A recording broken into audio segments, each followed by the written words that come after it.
अखिल भारतीय ग्राहक पंचायत ग्राहक जागरूकता शिक्षा एवं ग्राहक समस्या समाधान के लिए मार्गदर्शन में क्षेत्र में भारत में करीब 50 वर्षों से कार्यरत है। वहीं ग्राहक पंचायत ने एमआरपी को लेकर जागरूकता अभियान शुरू किया है।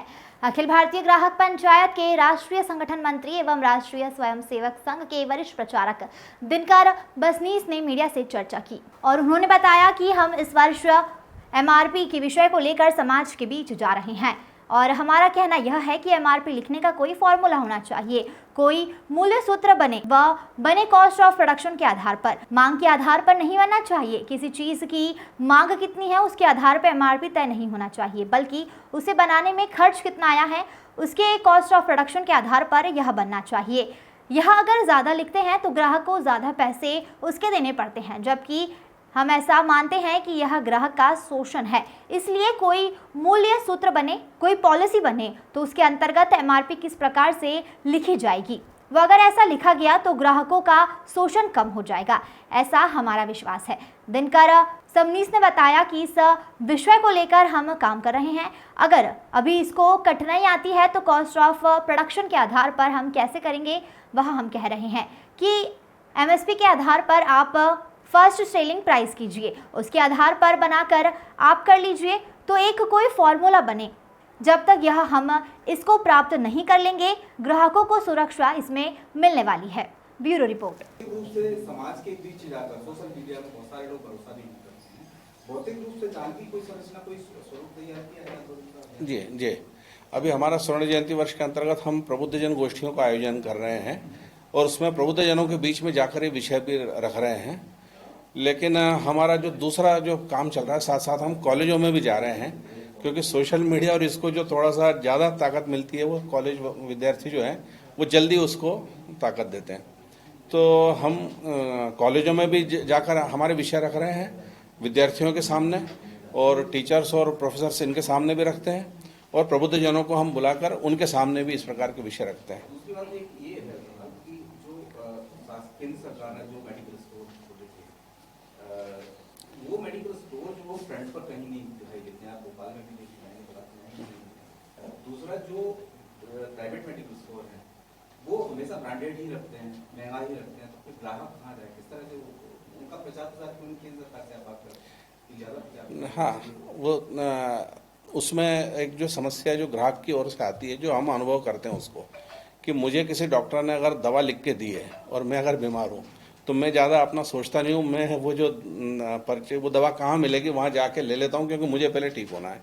इसलिए ग्राहक जो है वो घबराता है कि अगर मैं वो जेनरिक मेडिसिन की दुकान पर गया है, यानी प्रधानमंत्री जन औषधि केंद्र पर गया, वहाँ सस्ती दवाई मिलती है, तो सस्ती है ना खराब, ये एक दिमाग में उसके बैठा हुआ है, सस्ती है ना अच्छी है कि नहीं पता नहीं, ये जो उसके दिमाग में बैठा हुआ है, ये निकालने के लिए ग्राहक पंचायत लगातार इस पर प्रयास करता है।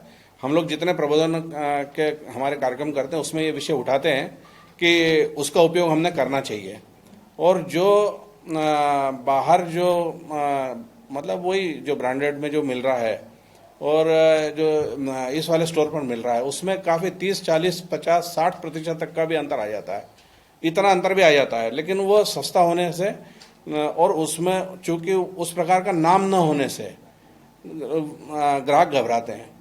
एक हम मजाक में ऐसा भी, मतलब गंभीर विषय है वो, हम भले ही मजाक में कहते हैं उसको, वो ऐसा है कि अगर मान लीजिए कि मैं किसी मेडिकल स्टोर पर गया और डॉक्टर ने दवा का नाम लिख दिया, केवल ब्रांड का नाम नहीं लिखा, दवा का नाम लिख दिया उसने, और मैं उस पर गया तो वो जो दवा है वो 4 कंपनियों ने बनाई है, तो चारों कंपनियों की दवाई मेडिकल स्टोर वाला सामने रख देगा, वो बोलेगा कि अब आपको कौन सी लेनी है, अब आप बता दो।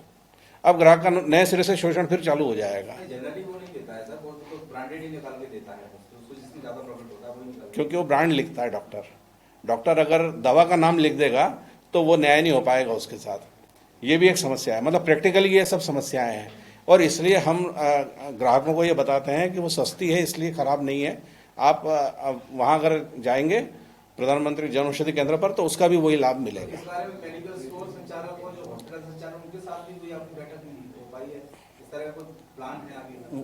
नहीं, अभी हाँ,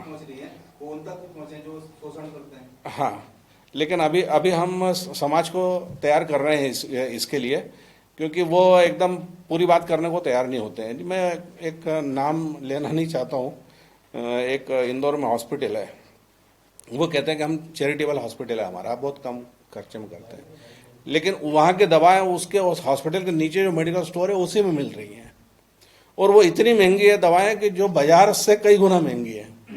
अब अपने कार्यकर्ता बाहर गए और उन्होंने बाहर से दवाई लाई, उन्होंने बोला कि साहब ये दवाई क्यों नहीं देंगे आप, यही दवाई ये है, ये आप क्यों नहीं देंगे? नहीं, आप लिख के दोगे, मरीज को कुछ हो गया तो हमारी जवाबदारी। तो वो अपने कार्यकर्ता बोलते हैं कि हाँ हमारी जवाबदारी, लिख के देने को तैयार है, आप ये वाली दवाई दीजिए उनको, हम नीचे से नहीं ले रहे। इतना संघर्ष कौन करता है? ग्राहक इतना संघर्ष नहीं करता। वो जो अपने कार्यकर्ता हैं वो थोड़ा आगे आगे कुछ करते हैं, जिसको हिम्मत है थोड़ी सी वो करता है, लेकिन अधिकांश लोग नहीं करते हैं। इसलिए वो चैरिटेबल के आड़ में वो जो हॉस्पिटल है वो दवाओं से ज़्यादा कमा रहा है, मतलब इतनी दुर्भाग्यपूर्ण स्थिति है। लेकिन अभी हम कुल मिला के MRP जो विषय है हमारा, वो पॉलिसी को लेकर विषय है, और हम इस विषय को उठाना चाहते हैं। बाकी ये जो विषय जो सामान्य चल रहे हैं, इसको स्थानीय कार्यकर्ता, स्थानीय इकाइयाँ उठाती हैं। तो आम जो ग्राहक है वो पंचायत से कैसे मदद ले सकता है, क्या उसका तरीका है? हाँ, हमारे देश भर में सभी जिलों में हमारे कार्यकर्ता जिला इकाइयाँ बनी हुई रहती हैं, तो हमारे कार्यालय होते हैं वहाँ पर, और उसके साथ में ग्राहक मार्गदर्शन केंद्र भी होते हैं कि किसी भी ग्राहक को कोई समस्या आने पर वो कहाँ जाएगा, तो वो मार्गदर्शन केंद्र में आकर और वो सलाह ले सकता है। सलाह मिलने के बाद में अगर वो